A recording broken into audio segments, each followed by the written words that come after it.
Youth Congress NSUI पुल्लगा assembly तमना कोई चचबा protest piece protest असी piece rally असी कई के मतंग चलनो हारगा दे कोई मणिपुर दा त्राउंगा हेना तंगु लेताब लेरखबा तंगु लेताब लेरखत्रिगे मरकसिदा मणिपुर सरकार जिना सानरिबा प्लेस प्रजा मियाम दा वाहल्लिबा अदुदगी ब्लेम तौदना अमदा अमदा पुथिंदना या मैच्योर ओइदबगे स्टेटमेंट अमा लीडर्स इन वांगांबा even the Chief Minister himself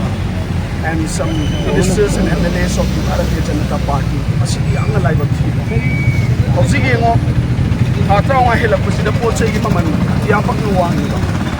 ai koi na gas ki problem lei ni ba hausi gas to ngo fangdre black ta dia mukal lupa lising ani chani ani chonga da di fang thangai seng na car to para gas to book to the low ge and hire kan the gas fang ge सरकार नम का हायरे मधुदी black तौरम black सनरम कांगूसी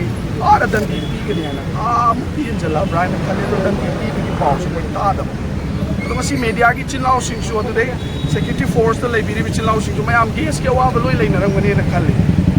अदो मंत्री मंडल की case वादब्रा वादबतुना मोय मयाम जवाब से खंगब्रा ना खले उति सुबम लोमबम जु लेतब मरकसिदा केस की अवाब नोंमद चंगदब याद्रब डेली कमोडिटीज की पोचई की ममनजिना अत्याफंग वांखलकपद वारि से कना मसी अवाब थेगाइनरी जे कोई मिचम प्रजा से गरांग आई आईडीपी कांगुना फंब स्टॉल अमा खेत्री हौब स्टॉल अमा आई चाय मोइद थेंगनरिब समस्या जे गैस की समस्या पोचई ममन तांग की समस्या हाइरिब खेत्री जे ममन तांग नम को योलगदि मियाम नम को चाबीदब योंदबदि को यादब सिनेब मोइद थेंगनरिब अवाब से मसी मिचम प्रजाना थिंगना वाबसी सरकार जिना खंगबीदब्रा खंगदबगी महुता ब्लेम गे मोने तौदना अदु तौरगदि अदुना तौबने अदाना तौबने ना पंगांगबसी आईसी तसिंगम तौहनिंगे तो सरकार जिना पीपल्स सेंट्रिक गवर्नमेंट आइदि मियाम की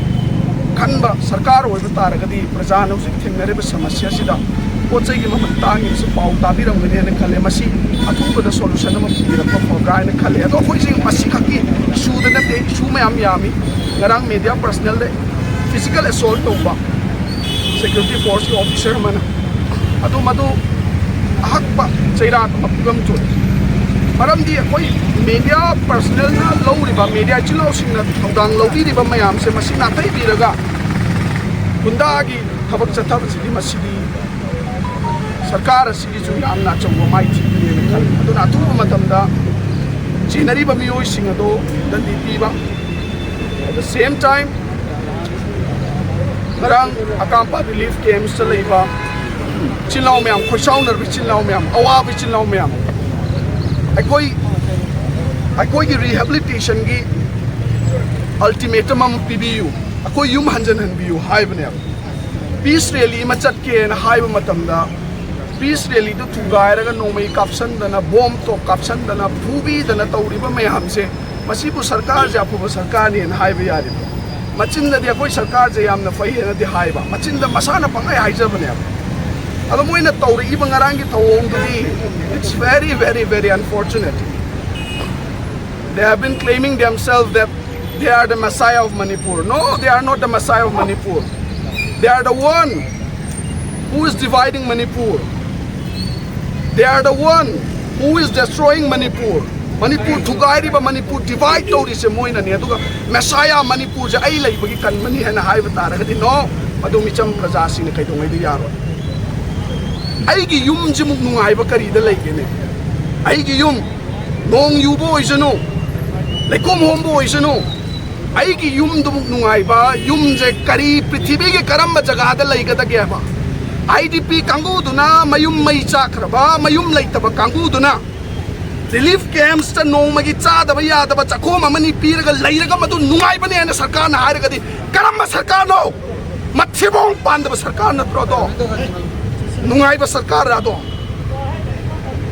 miyam ki khan ba sarkar ro imai ben na mamit ta gi mapi tari ba chhatra sing ne youth sing na mamit ta gi mapi tari ba do maduro micham praja gi khan ba sarkar hai ba se madura yum da changan biyo hai bani मधुदा सरकार ना अहक्पा decision अमा लौबीबम थोक्तब्रा. Why are they playing dirty politics? अदुगा हाइरोगना IDP कांगुदो कांग्रेस इंजन बनी. अरे कौन सा करम्बा सेंचुरी द नोइन हिंगी से सरकार की मायोग तो खोलाव लाव खुदी मत से कांग्रेस की इंजन बने हारे गदी नोई जे सरकार ने सुनो नुक्सीदरे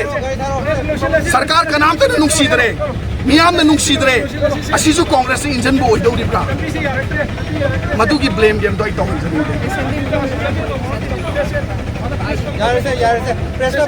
असेंबली में फमदा ऑनरेबल चीफ मिनिस्टर ना हम की वाही से तसेंग वेरी वेरी अनफॉर्चुनेट अदुदी पॉलिटिसाइज तौरी ने आदि पॉलिटिसाइज तौरी ब मीदोम त पुथोरो ने पॉलिटिकल पार्टी की मीदोम त पुथोरो ने पुथोगा दंदी पियोबा मोइना पॉलिटिसाइज तौनी हारगदी आइको युम चंगजगे आइको द प्रजा के हक पिबियो